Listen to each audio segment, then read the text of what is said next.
Hello, it's Diana from An Ageless Life. Today, I want to talk about walking. And there's been a couple of studies that have come out lately, and I just want to kind of walk you through those. And this is when you read the studies themselves, it's like it's hard to really put together what it is. And then when it's chopped up in social media and put out, it's like, I'm not sure because this one read this article and this one read this article and they say two different things.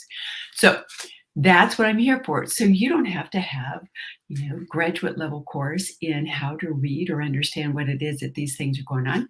That's what you have me for. So first of all, we know walking helps. Walking helps with how you age.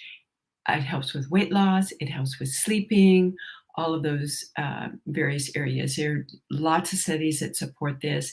This is not new information.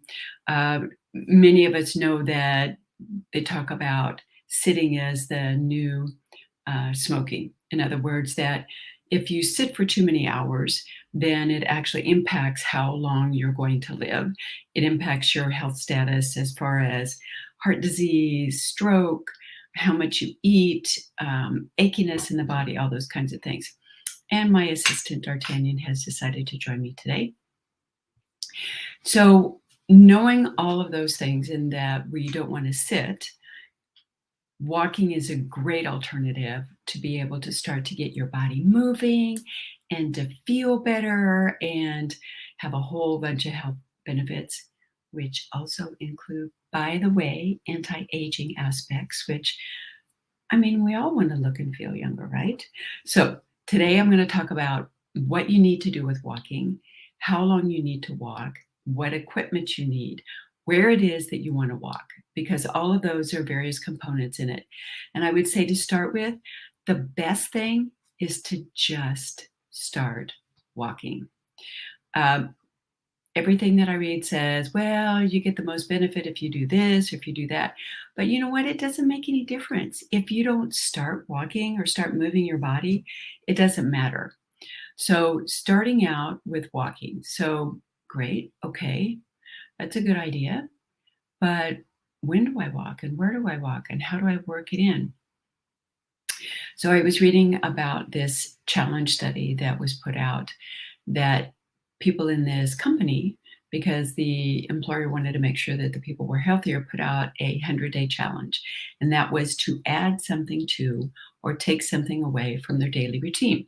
So this gentleman decided to add walking. And you know what? You can start with 5-minute increments. That's my big thing anyway, is to start with 5 minutes.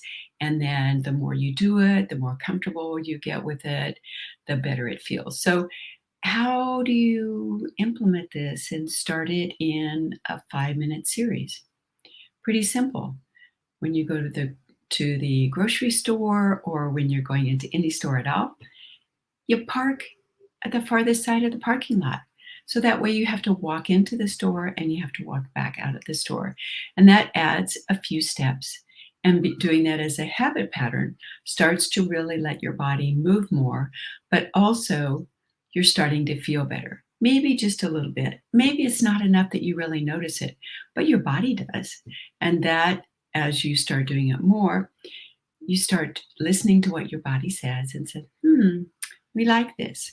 I have a client who has decided she works in a building that has 4 flights of stairs that she has to go to in order to get to a certain place. And the other place she needs to go is 6 flights. So she started walking the stairs rather than taking an elevator. Now, at first, she did not start out with all 4 flights. She started out with 1. So she'd walk up a flight and then take the elevator up the rest of the way. And then she would walk all the way down. So starting with something that is doable, that makes you feel good when you accomplish it, will get you motivated and keep you motivated to stay with it. So I want to go back and review again, just so you have an idea of what a big impact walking has, such a simple thing. I want to go through some of the health benefits associated with it, and then we'll move on to talking about other aspects, but health benefits. So when you move your body, even if it's a little bit, as in walking, um, it really decreases pain. And this can be joint pain or muscle pain because your body's moving, it's getting blood supply to your organs, to your muscles, all those kinds of things. Number two, it decreases stress. Why do we care? Because the stress hormones are what cause us to to age more quickly. And also, that pesky belly fat, that's where that comes from. A lot of it is from high carb and high stress. And those two are directly related because when we're in a high stress environment, we crave carbs in order to be able to push ourselves through to do what it is that we need to do. So now we know that it has sleep, pain, and also there's a whole host of things with decreasing stroke, heart attacks, regulating blood sugar, all that kind of stuff. So you can think of it as kind of walking is a multi-purpose health tool. It works for a lot of different stuff, and it's pretty painless to do. As a little bit of a bonus or extra tip, we know, and this is from lots of research that I've been looking at, including research in Japan and other countries, is that if you walk outside in nature, it's kind of like doubling down. Basically, you boost the effect because you're out in nature and the stimulus that you get by looking around. Now, you can't be on your phone. You cannot be using this bad boy and carrying it and reading or texting or listening to whatever when you're out there.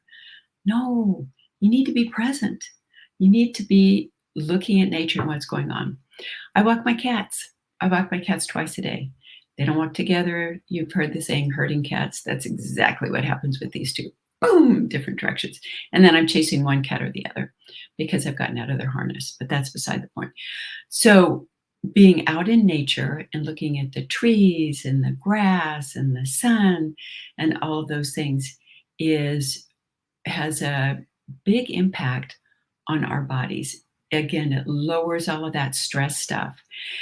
And our breathing changes and it stimulates the brain in a way. And so when you think about it, what happens when you go out, especially if you walk in the morning and at night, it resets your body's internal alarm system. So you're able to get up more easily in the morning. You're able to go to sleep more easily at night because your melatonin, right? People take melatonin all the time for sleep.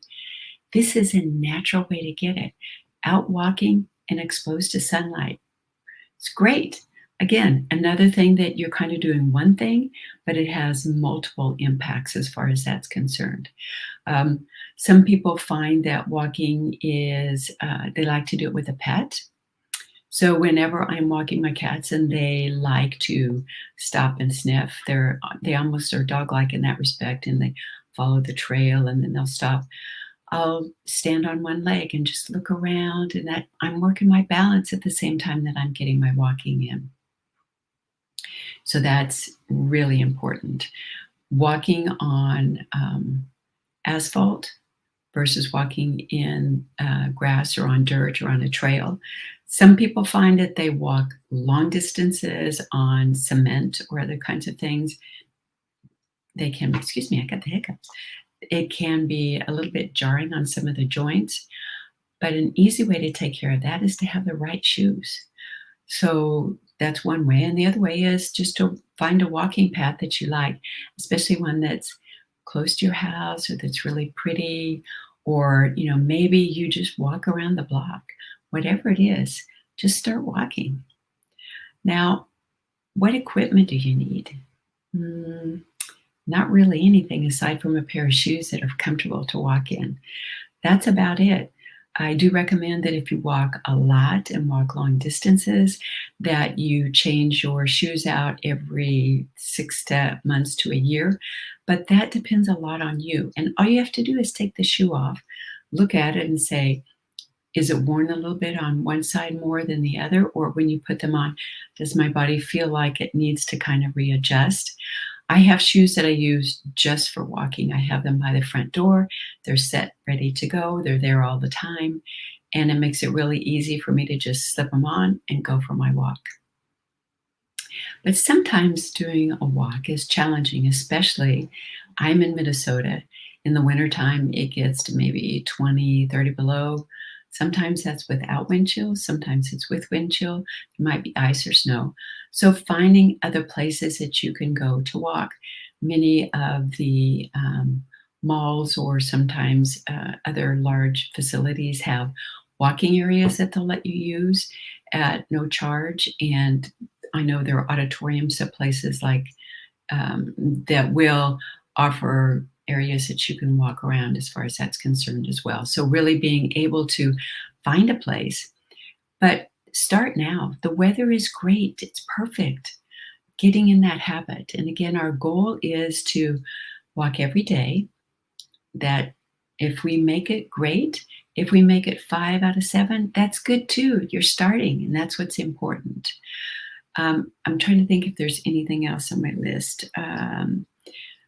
If you want, and after you've established that, there's some literature that supports if you do walking at a certain speed, that it has a huge health benefit. I don't know, the literature is kind of split on that. So again, I go back to my basic premise, which is just start, see how your body does, and go from there. I like to incorporate a stretch after I walk. Doesn't mean that you have to. It just feels good to me. So whatever routine you need to do afterwards. But one thing I do really recommend after you take a walk is that you stay hydrated. Drink some water, and just take a second or two and kind of, that was nice. My body liked it. It felt good. So that is all I have for today. Remember, we have Supplement Saturday that will be at 9 o'clock on Saturday morning. So stay tuned for that. Let me know if you have any comments or you have something that you would like for me to talk about, and I'll see if I can squeeze it into the agenda. That's it for today. Bye bye.